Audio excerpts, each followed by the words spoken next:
सूरज और चांद लिखने वाले हैं। ये सामान्य जन का अभियान नहीं है, ये देव अभियान है। उसके ये सब सह कलाकार हैं, उनका यश सदैव अमर रहेगा।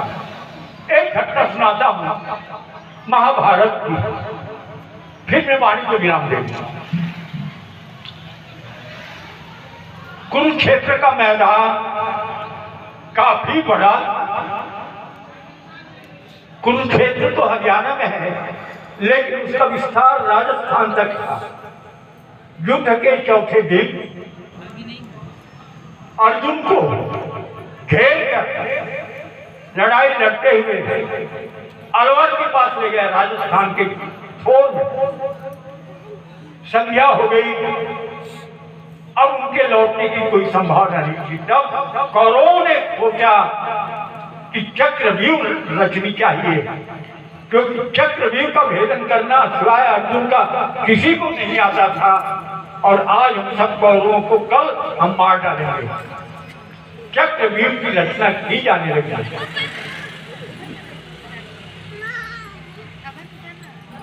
पांडवों में बड़ा शोक व्याप्त हो गया। अब इस चक्रव्यूह को तोड़ेगा कौन? सारे पांडव मारे जाएंगे, बचेगा कोई नहीं। तब अभिमन्यु खड़ा हुआ, उसने कहा आप चिंता मत करें, चक्रव्यूह भेदन की क्रिया मैंने सीखी है मां के गर्भ से। खुश हो गए पांडव लोग, बारी बारी से सबको प्रणाम किया। अभिमन्यु ने भीम को, युधिष्ठिर को, नकुल को, सहदेव को, सबने कहा अभिमन्यु विजयी भव, विजय मिले तुमको। लेकिन जब कृष्ण के पास गए तो कृष्ण ने कहा अभिमन्यु यशस्वी भव, यशस्वी भव। द्रौपदी खड़ी थी वहां पर, उसने कहा कृष्ण हाँ। अभिमन्यु के चाचा और ताऊ ने उसको विजयी होने का आशीर्वाद दिया। और कृष्ण तुमने यशस्वी होने का आशीर्वाद दिया,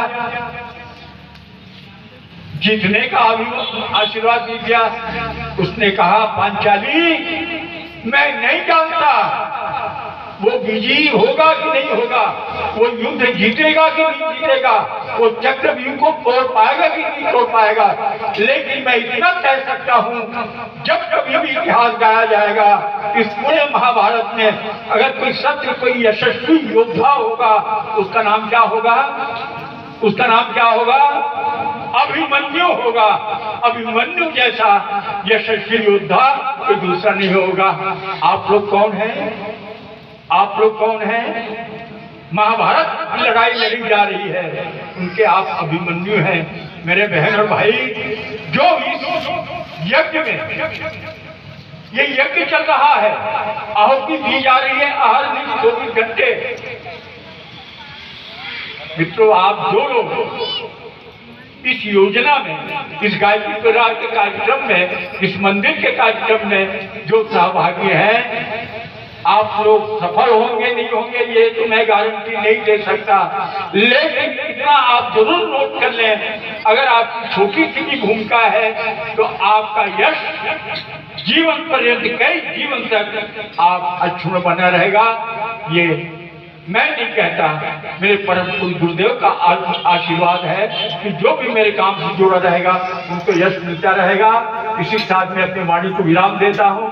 आप सदैव सदैव गायत्री परिवार के काम से जुड़ रहे हैं, आपको सम्मान मिलेगा, आपको शांति मिलेगी और आपको देवताओं का आशीर्वाद मिलेगा। अंतिम में एक बात और कहकर अपनी वाणी को विराम दूंगा। जिनका आज पुंसवन संस्कार हुआ है निर्मल, या जो सगर्भा स्थिति में है, पिछले हफ्ते हुआ है, उन सब के लिए मेरा एक निवेदन है। वंदनीय माता जी का जन्म शताब्दी वर्ष आ रहा है 1926। हर एक घर में मां की शक्ति के अंदर दैवी शक्ति का प्रकटीकरण हो, यह हमारा लक्ष्य होना चाहिए। माता और बहनों, आप जगह वंदनीय माता जी के जन्म शताब्दी के वर्ष पर राम अब भी आने वाले हैं, राम अब भी आने वाले हैं। कोई कौशल्या चाहिए। मैं चाहता हूं कि घर घर कौशल्या हो, ताकि घर घर राम आ सके। अगर घर घर कौशल्या हो जाएंगे तो घर घर राम आ जाएगा।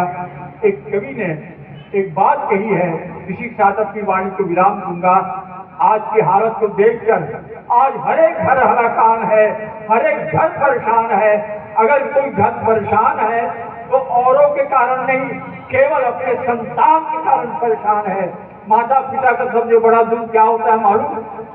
संतान के द्वारा दिया गया कष्ट, उससे बड़ा दुख उसके जीवन में कुछ नहीं होता। तो एक कवि ने कहा कि एक रावण था तो एक राम से काम चल गया था, अब तो घर घर रावण है, क्या होगा? तो कवि कहता है, किस रावण की भुजा उखाड़ूं, किस लंका को आग लगाऊं? घर घर रावण, घर घर लंका, इतने राम कहां से लाऊं, इतने राम कहां से लाऊं? मेरे बहनों भाइयों, मेरी बहनों, आप सबके गर्भ से अब राम का प्रकटीकरण होना चाहिए। अपने को ऐसा बना ले ताकि माता जी का जो जन्म शताब्दी वर्ष आ रहा है वो सार्थक हो सके। अब सबके आंगन में राम खिले। आज रामनवमी है, एक महाउत्सव पूरे देश में नहीं पूरे विश्व में मनाया जा रहा है। भगवान करे आपके आंगन में भी राम का प्रकटीकरण हो, घर घर पहुंच जाए। बहुत बहुत धन्यवाद, सबको प्रणाम, सबको नमस्कार।